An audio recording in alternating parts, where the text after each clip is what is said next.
O evento Conscientização dos coletivos Niara e Ocupação promove o debate sobre o negro na sociedade, através de atividades e oficinas sobre a cultura negra.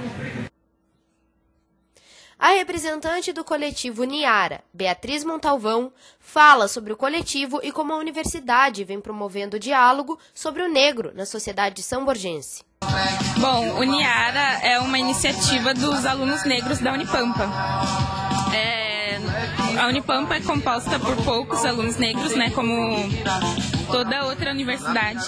E nós resolvemos nos mobilizar para a promoção de conscientização e de atividades de representatividade, né, para mostrar que a gente está presente também no ensino superior. Nesse mês a gente resolveu, como é o mês da consciência negra, a gente procurou fazer atividades mais voltadas para a comunidade, porque as nossas atividades são sempre dentro da academia, né?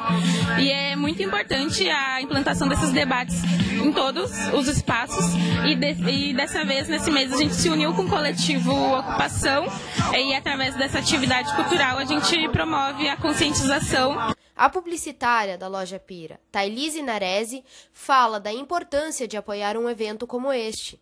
Então eu acredito que envolvendo a comunidade acadêmica, com a comunidade são-borgense, com o público em geral, eu acredito que um evento como esse é de grande valia para diminuir cada vez mais o preconceito que ainda existe, por mais que seja pouco, por mais que talvez a gente não seja do nosso dia a dia, não seja do nosso convívio, esse preconceito ainda existe e ele tem que ser acabado. O evento foi realizado no dia 21 de novembro e contou com oficinas de maquiagem africana, filtro dos sonhos e capoeira.